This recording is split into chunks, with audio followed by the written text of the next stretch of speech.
찬송가 267장 주의 확실한 약속의 말씀 듣고 찬양 드리겠습니다.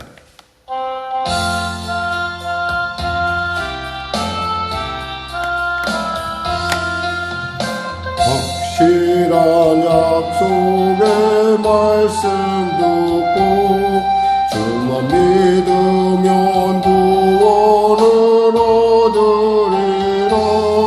할렐루야 할렐루야 내가 예수를 믿어 그의 의리신 피로 내 죄 씻었네. 할렐루야 할렐루야 내가 예수를 믿어 그의 의리신 피로 내 죄 씻었네. 나의 갈 길이 험하고 위험하나 항상 예수의 도우심 믿고 가네. 할렐루야 할렐루야 내가 예수를 믿어 그의 의리신 피로 내 죄 씻었네. 할렐루야 할렐루야 내가 예수를 믿어 그의 의리신 피로 내 죄 씻었네.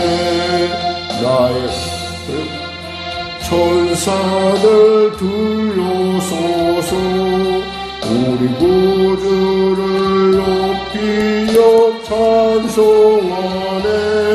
할렐루야 할렐루야 내가 예수를 믿어 그의 의리신 피로 내 죄 씻었네. 할렐루야 할렐루야 내가 예수를 믿어 그의 의리신 피로 내 죄 씻었네. 예언자들과 왕들도 반열대로 황금길 따라 나와 찬송하네. 할렐루야 할렐루야 내가 예수를 믿어 그의 의리신 피로 내 죄 씻었네. 할렐루야 할렐루야 내가 예수를 믿어 그의 의리신 피로 내 죄 씻었네. 우리 모두 다 그 반열 뒤따르며 함께 즐거운 찬송을 부르리라. 할렐루야 할렐루야 내가 예수를 믿어 그의 의리신 피로 내 죄 씻었네. 할렐루야 할렐루야 내가 예수를 믿어 그의 의리신 피로 내 죄 씻었네. 하나님 감사합니다. 오늘도 귀한 아침을 주시고 이 아침 가운데 은혜를 베풀어 주시게 하여 우리를 부르시고 이 자리까지 이끄신 걸 믿습니다. 하나님 사랑하는 성도들 부르신 까닭은 하나님께서 치료하시고자 위하며 하나님께서 형통케 하고자 위하며 하나님의 놀라운 그 목적이 있으셨기 때문에 부르신 것 아니겠습니까? 주님의 부르신 가운데 순종하여 나와싸우니 은혜의 보좌에 담대히 나와싸우니 이 시간에 치료하시고 응답하시고 변화시켜주시고 새롭게 하여 주시옵소서. 꿈을 잃은 자 꿈이 회복되는 놀라운 역사 허락하여 주시고 집중력을 자에게 집중력을 더하여 주시고 또 한 주간 시작되는 귀한 시간이 오니 하늘문을 열시사 사랑하는 성도의 삶 가운데 그들의 그 현장 가운데 하나님의 동행의 은혜의 역사, 통치의 역사, 지혜의 역사 허락하여 주시옵소서. 나라 민족을 불쌍히 여기시고 복음 통해 평화 통케 하여 주시고 특별히 악한 북한 정권 회개하고 주 앞에 돌아오게 하여 주시고 또한 대통령 베트남 위정자들이 예수 믿고 구원받아 주님이 주시는 지혜로 이 어려운 난국들을 등이 타게 나갈 수 있도록 도와주시옵소서. 팔레스타인과 이스라엘의 전쟁이 점점 심화돼 가고 있고 또 러시아와 우크라이나 전쟁도 이미 많은 시간이 이미 소요된 가운데 있는데 하나님이 이제 그 전쟁을 멈추는 하나님의 놀라운 통치 역사가 은혜의 역사 허락하여 주시고 그로 말미암아 국내 경제가 참으로 어렵고 힘든 가운데 있습니다. 하나님 도와주시고 은혜를 베풀어 주시옵소서. 아울러 성령교회를 통치하시고 주장하시고 또한 귀한 성도들의 삶 가운데 하늘 문을 여시고 도와주시옵소서. 열심을 다하는 우리 성도들의 삶 가운데 주님 분명하게 하나님께서 축복하셔서 깊은 곳에 가서 금을 던질 때 그 그물 가운데 차고 넘치는 놀라운 역사가 나타나 자기뿐만 아니라 주위의 많은 자들을 돕고 베푸는 일에 쓰임받을 수 있도록 주여 축복하여 주시옵소서. 감사하며 예수님의 이름으로 기도드립니다. 아멘. 하나님은 살아계십니다. 오늘 여러분과 은혜 나누실 말씀은 유다서 1장입니다. 유다서입니다. 유다서. 1장이랄 것도 없겠죠. 한 장이니까요. 우리 하나님 말씀 유다서입니다. 397쪽입니다. 신약성경 397쪽 유다서. 예수의 종요 야고보의 형제인 유다는 부르심을 받은 자 곧 하나님 아버지 안에서 사랑을 얻고 예수 그리스도를 위하여 지키심을 받은 자들에게 편지하노라. 긍휼과 평강과 사랑이 너에게 더욱 많을지어다. 사랑한 자들아, 우리가 일반으로 받은 구원에 관하여 내가 너에게 편지하려는 생각이 간절하던 차에 성도에게 단번에 주신 믿음의 도를 위하여 힘써 싸우라는 편지로 너희를 권하여야 할 필요를 느꼈느니 이는 가만히 들어온 사람 몇이 있음이라. 그들은 옛적부터 이 판결을 받기로 미리 기록된 자니 경건하지 아니하여 우리 하나님께 은혜를 도리어 방탕한 것으로 바꾸고 홀로 하나이신 주제 곧 우리 주 예수 그리스도를 부인하는 자니라. 너희가 본래 모든 사실을 알고 있으나 내가 너희로 다시 생각나게 하고자 하노라. 주께서 백성을 애굽에서 구원하여 내시고 후에 믿지 아니한 자들을 멸하셨으며 또 자기 지위를 지키지 아니하고 자기 처소를 떠난 천사들을 큰 날의 심판까지 영원한 결박으로 흑암에 가두셨으며 소돔과 고모라와 그 이웃 도시들도 그들과 같은 행동으로 음란하며 다른 육체를 따라가다가 영원한 불의 형벌을 받음으로 거울이 되었느니라. 그러한데 꿈꾸는 이 사람들도 그와 같이 육체를 더럽히며 권위를 업신여기며 영광을 비방하는도다. 천사장 미가엘이 모세의 시체에 관하여 마귀와 다투어 변론할 때 감히 비방하는 판결을 내리지 못하고 다만 말하되 주께서 너를 꾸짖으시길 원하노라 하였거늘 이 사람들은 무엇이든지 그 알지 못하는 것을 비방하는도다. 또 그들은 이성 없는 짐승같이 본능으로 아는 그것으로 멸망하느니라. 화 있을진저 이 사람들이여 가인의 길에 행하였으며 삭을 위하여 발람의 오르진 길로 올려갔으며 고라의 폐역을 따라 멸망을 받았도다. 그들은 기탄없이 너희와 함께 먹으니 너희의 애찬의 암초요 자기 몸만 기르는 목자요 바람에 불려가는 물 없는 구름이요 죽고 또 죽어 뿌리까지 뽑힌 열매 없는 가을나무요 자기 수치의 거품을 품는 바다의 거친 물결이요 영원히 예비된 캄캄한 흑암으로 돌아갈 유리하는 별들이라.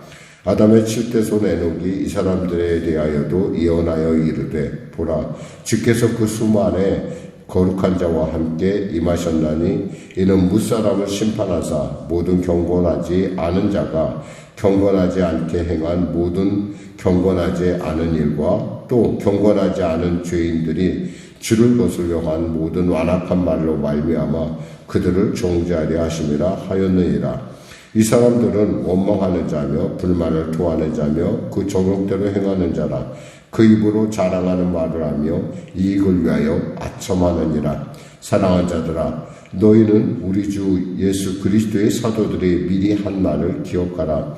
그들이 너에게 말하기를 마지막 때에 자기의 경건하지 않은 정욕대로 행하며 조롱하는 자들이 있으리라 하였나니 이 사람들은 분열을 일으키는 자며 육에 속한 자며 성령이 없는 자니라.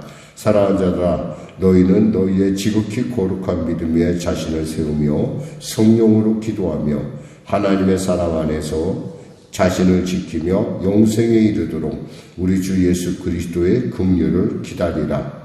어떤 의심하는 자들을 긍휼히 여기라. 또 어떤 자를 불에서 끌어내어 구원하라. 또 어떤 자를 그 육체로 더럽힌 옷까지도 미워하되 두려움으로 긍휼히 여기라.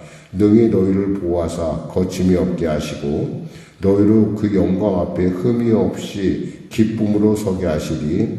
곧 우리 구주 홀로 하나이신 하나님께 우리 주 예수 그리스도로 말미암아 영광과 위엄과 권력과 권세가 영원전부터 이제와 영원토록 있을지어다. 아멘.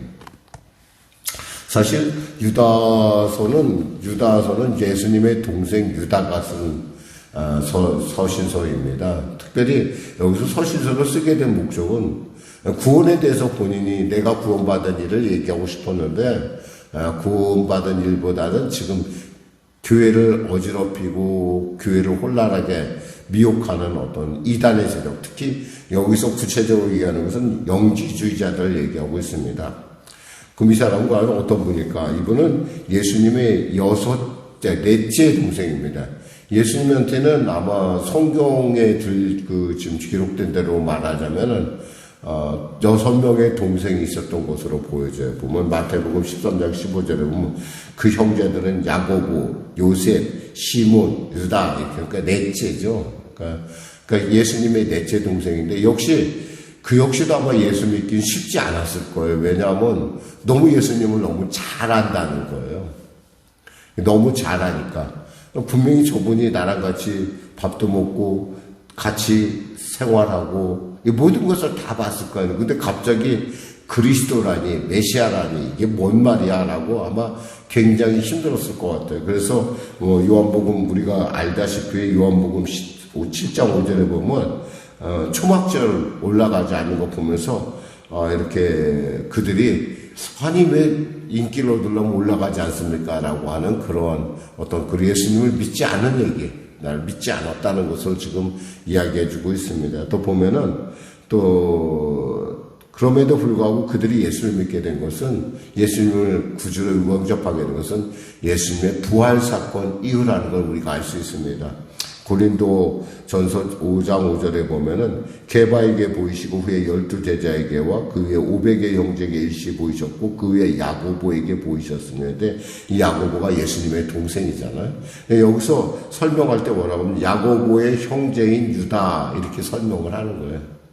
그러니까 야고보의 형제다. 그러면 바로 예수님의 동생이라는 것이고, 서열로 말하자면은 마태복음에 따르면은 이것은 네 번째 동생일 것이다. 그리고 누이들이 있다고 했으니까 적어도 예수님이 참으로 애를 많이 썼을 것 같아요. 소년가장으로서 적어도 예수님은 6명의 동생 그리고 어머니를 부양하게 되는 그런 일 가운데 30살이 되었을 때 그가 비로소 공생애를 시작한 것을 우리가 볼 수가 있습니다. 이런 것을 보면은 우리가 믿는 예수는 그냥 어떤 설마 속의 인물이 아니라 실제로 삶 속에서, 그리고 형제들도 있고 이런 것들을 우리가 살펴봅니다. 근데 사실 그 카톨릭에서는 예수님의 친척이다라고 이렇게 이들을 얘기하는데, 사실 왜냐하면 동정녀 마리아의 어떤 그 동정성, 예수님만 낳았다라는 것을 강조하다 보니까. 그런데 사실 그건 아니죠. 정확하게 볼 줄 알아야 돼요. 정확하게 이건 예수님의 동생이 있었고, 예수님의 동생이 부활하신 주님을 만나 구원의 은혜를 누리게 됩니다. 내 형이 그냥 형이 아니라 바로 하나님의 아들이셨구나. 그러면서 그가 지금 고백하면서 자기의 구원에 대한 얘기가 할 얘기가 얼마나 많았겠어요. 그런데 그 얘기를 못하고 무엇보다도 당장 중요했던 그 당시에 거짓 교사들에 대한 얘기를 할 필요를 느꼈다. 그래서 이 편지를 쓴 것을 이야기하고 있습니다. 그러면서 이들은 뭐라고 얘기하냐면 4절에 보니까 가만히 들어온 사람 몇이 있음이라 이랬어요. 가만히 들어온 사람. 가만히 들어왔다는 건 뭐예요? 몰래 들어왔다는 건데, 겉으로 보기에는 크리스찬 같은데 그들의 삶의 현장과는 그들은 결코 예수를 믿는 사람이 아니었다는 것을 오직께서 여기서 뭐냐면 성령이 없는 사람이라 이렇게 얘기했어요. 성령이 없는 사람이라. 그러니까 우리 안에 어떤 성령이 갖고 계시는, 그러니까 성령에 대해서 분명하게, 성령이 없으면은 예수로 구분을, 부를 수가 없어요, 사실은. 부를 수조차 없고, 믿을 수도 없어요. 왜냐하면, 이 믿음이라는 원리는 이론으로 해석되는 것이 아니에요. 내가 이러하니까. 흔히 이제 이단들이 그러잖아요. 이러하니까 예수를 이렇게 믿어야 돼. 이런 식으로 했는데 사실은 그런 것이 이게 이 신앙은 그렇게 설명되는 것이 아니라 성령께서 우리를 깨닫게 해줘야 믿어야 보이는 원리라는 거죠. 그러니까 이성적인 원리가 아니라 그래서 이런 부분들이 우리로 하여금 좀 약간 우리가 전도할 때 내가 너무 잘 이렇게 지혜롭게 못한 것 아닌가 걱정할 수가 있는데 사실은 예수 믿는 사람은요, 여러분이 전했을 때 그 전한 것이 천사의 말처럼 들려져요. 믿을 사람은. 그러니까 우선 믿고 나니까 믿고서 시작을 해요, 그 사람들은. 근데 안 믿을 사람들은 아직 그러니까 안 믿을 사람이든지 아니면 덜 익은, 흔히 말해서 김기동 목사 말처럼 덜 익은 사람들은요, 들을 때 뭐라고 듣냐면은 그냥 들어요. 근데 어느 날 그 사람이 구원받아야 될 하나님의 택하심이 있는 사람이라고 한다, 부르심이 있는 사람은 여러분의 말이 천사의 말같이, 하나님의 말같이 들려진다는 거예요. 이론적이 아니더라도. 그냥 예수 믿으세요. 그러니까 예수 천당 그래도 그 사람은 정말 예수 믿으면 천당 가는 것이 한꺼번에 다 그려져요. 근데 그렇지 않은 사람은 무슨 소리야? 라고 이렇게 얘기한다는 거예요. 우리가, 요 부분에서 우리가 살펴볼 수 있는 것은 사실은 성령께서 우리를 인도하지 않으면 우리가 예수를 믿는다는 건 불가능해요. 근데 여기서 가만히 들어온 자들은 한마디로 해서 그들은 성령이 없는 자라고 분명히 성경은 이야기하고 있어요. 여기서 보면은 19절에 이 사람들은 분열을 일으키는 자며 육에 속한 자며 성령이 없는 자다. 이 성령이 없다는 거예요. 그러니까 입으로 성령을 얘기할지는 몰라도 그들의 어떤 삶의 모습, 열매를 볼 때 성령의 열매가 전혀 맺혀진거녕 분란만 일으킨 사람이라는 거예요. 분열, 여러분, 분열하고 분파는 조금 달라요. 분열하는 건 있잖아요. 그건 마귀가 좋아하는 거예요. 근데 분파는 뭐냐면 너무 성장해서, 너무 커서 교회를 쪼겨나가는 거예요. 그러니까 이것은 분파는 성장의 어떤 형태라고 본다면 분열은 이것은 반대로 감정. 그러다 보니까 오늘날 한국교회가 어려워진 것도 사실 이런 세력들이 있기 때문에 그래요. 이것을 갖다가 우리가 과거에 영상을 한번 본 적이 있어요. 아르헨티나에 있던 어떤 그 주스사이드의 얘기인데 그 사람이 이세벨이라는 사람인데 그 사람이 예수를 믿어요. 그런 교회에서 여러 가지 많은 일들도 해요. 그런데 결국 그 사람의 정체는 뭐냐면 무당이었다는 거예요. 그러니까 두 가지를 다 한꺼번에. 그래서 사실은 교회에서 정말 우리가 구분해야 될 것은 이런 사람들이 과연 우리 안에 스며 이들은 의도적으로 들어와요. 그래서 어떻게든 간에 그 영혼을 도둑질하려고 어떻게든 간에 속이려고 그런 것들을 우리가 볼 수 있습니다. 사실 여기서 보면 여기 가만히 들어온 몇 사람이 있습니다. 이들은 이미 이들은 이렇게 4절에 이렇게 판단합니다. 그들은 예적부터 이 판결을 받기로 미로 기록된 자니 그랬어요. 이 사람들은 구원의 생명책에 기록된 사람이 아니에요. 그러니까 여러분 너무 있잖아요. 전도하면서 기죽지 말라는 거예요. 그러니까 내가 이단들은 막 이렇게 팍 성경을 막 피면서 이쪽 갔다 저쪽 갔다 앞으로 갔다 뒤로 갔다 막 하면서 이러니까 이러니까 우리를 따라야 되고 이러니까 우리에게 구원이 있고 그거 있잖아. 사실은 그들이 인간의 호소에서 이론적으로 그 세뇌를 시작하는 단계거든요. 근데 진리는 그거하고 차원이 달라요. 진리는 있잖아요. 성령께서 조명해 주셔야만 보여요. 어나리가 예수님의 십자가가 내게 구원의 증거로 와닿는 사건. 그것을 성령께서 하시지 사람의 어떤 노력과 그런 우리가 잘 알지만 이어른 교수가 예수를 믿게 된 가장 큰 동기는 뭐냐면 이론적으로 설득돼서가 아니었어요. 자기 딸의 그러니까 손자가 기적적으로 치료받는 것을 봤을 뿐만 아니라 자기 딸이 치료받는 걸 보면서 이건 뭔가 있구나라고 생각하면서 예수를 믿었거든요. 그러니까 어떤 사건의 어떤 걸 하나님의 신비한 부분들이 있는데 그게 뭐냐면 성령이 하신다는 거예요. 말씀 뵙겠습니다. 우리가 이 교회에 들어왔다고 해서 이 모든 사람이 다 믿을 만한 사람은 아니라는 걸 시간에 잠깐 밝힙니다. 그들 중에는 악령으로 충만한 사람도 있을 것이고 그들 중에는 자기 돈, 여기서 말하면은 그러니까 발람의 이야기를 해요. 발람을 어그러진 길로 몰려갔었는데 발람이 왜 그렇게 어그러진 길로 갔을까요? 그는 오직 그 안에는 오직 자기의 이득만을 생각하는 게 있었기 때문에 그래요. 그는 환상도 보고 그는 많은 그에 대한 그가 쓴 글, 이스라엘에 쓴 글에 대해서 써여 있을 정도로 그는 하나님 앞에 어떤 면에서는 영적으로 굉장히 영통한 자인 것 같아요. 그런데 문제는 뭐냐면 그의 생각은 어디에 가 있어요? 오직 발락으로 받을 대가에 그는 그 돈에 그 물질에 그는 관심이 가 있는 사람이라는 거예요. 그러니까 이 교회에 들어온 사람 중에 그런 사람들도 있다라는 사실이에요. 이건 사실이에요. 어쩔 수가 없어요. 오죽했으면 이 유다가 편지를 구원에 대한 그 좋은 편지를 쓰고자 했는데 이야기를 썼다라는 얘기는 지금 이 유다서에는 4절만 빼놓고선 다 이단에 대한 얘기예요. 이단을 조심해라. 이단을 구분해라. 이단에서 떨어져라. 이런 얘기예요. 이 완전은 왜냐하면 1, 2절하고 24, 25절만 빼놓고선 다 이단에 대한 얘기예요. 이렇게 완벽하게 이단의 경계에 대한 이렇게 구성된 구조의 서신서는 별로 없어요. 그럴 정도로 당시에 이단의 폐해가 심각했다는 건데 오늘날도 사실은 결코 적다고 볼 수는 없겠죠. 멀쩡한 생각에 이만희 씨를 보혜사라고 하겠어요? 멀쩡한 생각에 문선명 씨를 그 감람나무라고 하겠어요? 박태선 씨를 감람나무라고 하겠어요?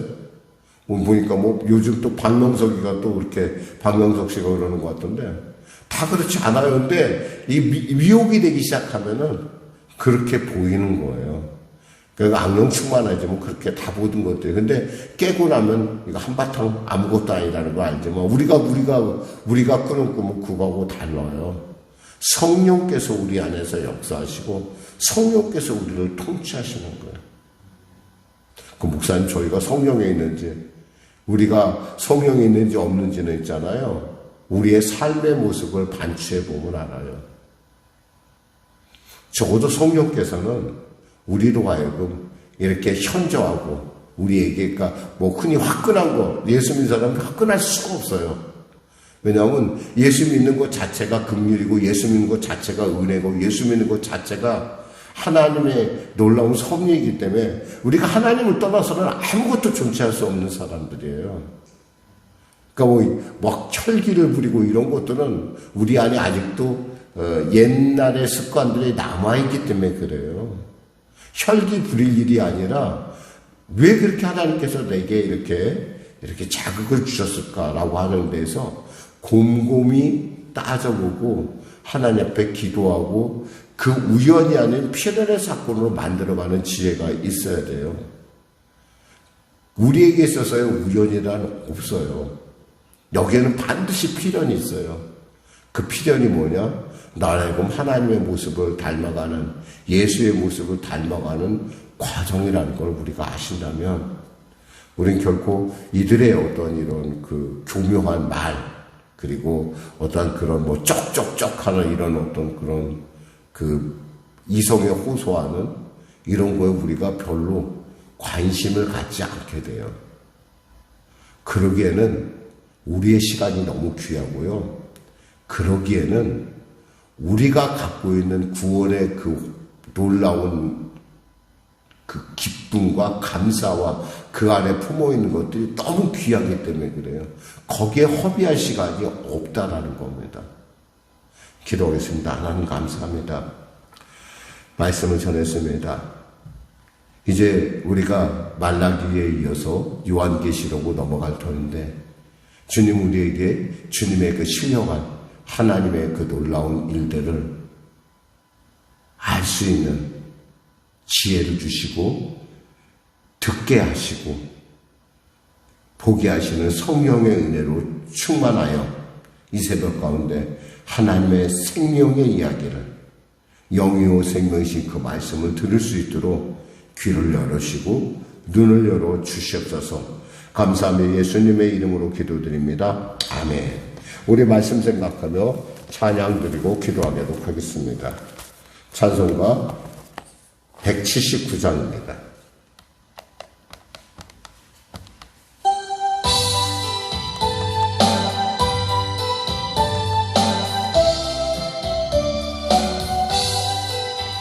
주 예수의 강림이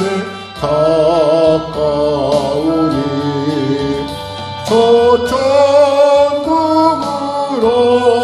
얻을 자 되게 하라. 주 성령도 너희를 부르시고 천사도 나와서 영접하네. 주 예수님 너희를 찾으시니 왜 의심을 하면서 오지 않나. 온 세상을 담당한 어린 양은 죄 많은 자 불러서 구원하네. 이 세상의 즐기는 재물로는 내 근심과 고초를 못 면하리. 또 숨길 때 위로는 못 얻으며 저 천국에 갈 길도 못 찾으리. 내 아버지 주시는 생명양식 밥배불리 먹고서 영생하라. 고능심을 버리고 주께 오면 그 한없는 자비를 힘입으리. 하늘에 계신 우리 아버지의 이름을 거룩하게 하시며 아버지의 나라가 오게 하시며 아버지의 뜻이 하늘에서와 같이 땅에서도 이루어지게 하소서. 오늘 우리에게 일용할 양식을 주시고 우리가 우리에게 잘못한 사람을 용서하여 준 것 같이 우리 죄를 용서하여 주시고 우리를 시험에 빠지지 않게 하시고 악에서 구하소서. 나라와 권능과 영광이 영원히 아버지의 것입니다. 아멘.